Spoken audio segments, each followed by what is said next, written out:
folks, and welcome to another Adventures of Scott and Michelle. Today's adventure takes you to the Fox River Trolley Museum in South Elgin, Illinois.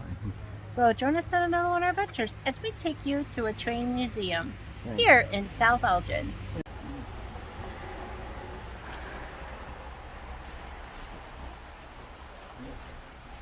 Old Illinois Central train caboose. Wow, this is so cool, guys. Old-fashioned stove. Yeah. I guess the conductor would have sat all the way up here. Yes, that's where they would have actually sat. Okay. The conductor and the flag. It's out of the way. Wow. It's very hot. Oh. But, so we really, I mean, it's a blast out there. It's a blast. Cool. I love it. Hey.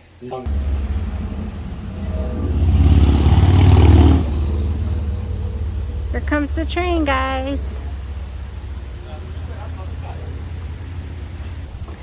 Now this train right here will take you to the John Doerr Forest Preserve. An old sign for the Chicago, Aurora, and Elgin Railroad, and it shows all the towns that used to stop in. Yeah, there's Aurora, Geneva, St. Charles, Wheaton, Villa Park, Ardmore, Westmore, Lombard, Berkeley, Elgin, Glen Ellen, Elmhurst, Batavia, West Chicago, Warrenville, Wayne.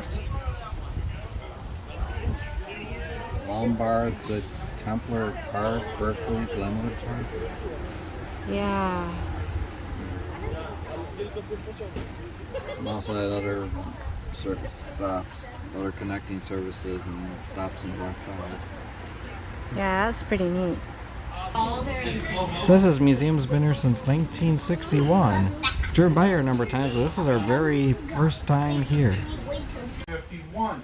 We'll be getting going momentarily. However, a couple big rules need to be gone over first. Number one, whenever the train is in motion, keep your seats in the seats. We do occasionally have to stop short for local wildlife, like foxes, deer, teenagers.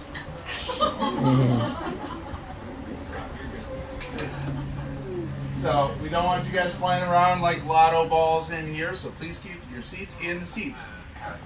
Number two, windows do open up, so please do not try sticking anything out the windows you want to keep, because we've got a lot of very hungry man-eating trees along the line. They like to nibble on fingers and toes and iPhones and noses and everything else to stick out the window. And finally, please no eating, drinking, or smoking on any of our cars today, as this car in particular took us 3 years to rebuild and restore. So it's a very long and involved process, and we want to keep these cars as beautiful as possible for as long as possible to preserve them for future generations. Water is acceptable, but please no sugary drinks. And of course, as it says up there, no spitting or smoking. And back behind the old horsehair insulation, we actually found a newspaper from the city where this was built, which was Cincinnati, Ohio, and it was dated, I believe, sometime in September of 1925.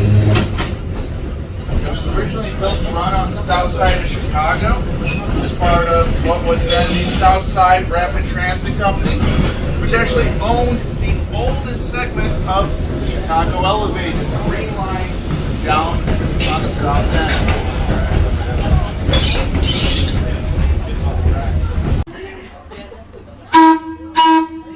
Routine there. All right, is there anyone else who'd like to come on up and blow the whistle? Because you can't do this on CTA, Metra, or Amtrak. At least not without getting a felony record. Anyone else? No? All right, well, Mr. Motorman, I think we can continue on. Okay. Does everybody else want to go too? Yeah? You want to go? Because I'll go with you if you want to go. All right, 2 bells. All right, 2 bells.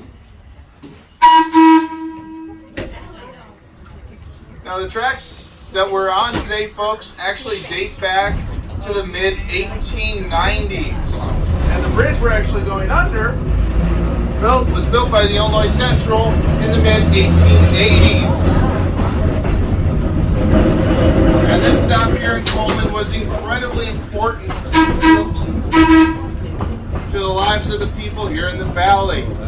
In addition to being a major passenger interchange point between two different railroads, so you could have access to the entire railroad network stretching across the continent, you also had freight service. So freight would come in on our interchange track and go into the yard there in Coleman. From there, the majority of the freight coming in here was actually coal. Most of it was destined for the Illinois State Mental Hospital in Elgin. They would use that coal to heat and power their facilities. They were able to grow their own food. They had their own police and fire stations there. About the only thing they couldn't do is mine their own coal. And the coal they got came up from southern Illinois on the Illinois Central. Well, at least up until 1972. Because in 1971 there was a new government agency dedicated to preserving the environment. Some of you may know it's called the EPA. They came up with a whole bunch of new regulations in order to preserve air quality. One of the things they did was told the state hospital here that they could no longer burn the very dirty southern Illinois coal they previously had been. And they ended up saying, okay, we'll switch over to natural gas. It's just not that it's being wide terrain. So, at that point, the owner of the railroad had lost its last major freight customer, the mainstay on the railroad for its entire history. Starting back in the early 1960s, a group of who were high school seniors, college freshmen, and actually started renting some track space from him and created a small little museum that they ran on the weekends. And in 1972, Mr. DeYoung, the owner, turned to his young men and said, well, find a place to run your toys or buy them. We do have a couple special events coming up a little bit later on in the year. Starting on October 2nd, we are actually having a special CTA birthday celebration commemorating 75 years of the Chicago Transit Authority, which the star, of course, ran under for decades. So all of our CTA equipment will be out, and special tickets are available through our website, foxtrolley.org. Coming up in the 3 weeks after that, Saturdays we are running ghost story trains. And then November and December we have our sold out Polar Express trains. And So this right here, folks, looks like something that would have been used to like clear snow, like a plow or something. Yeah. This is pretty neat. Yeah, it is.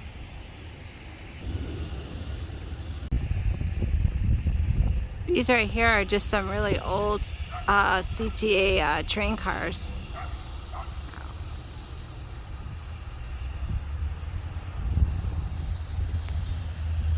It's pretty neat.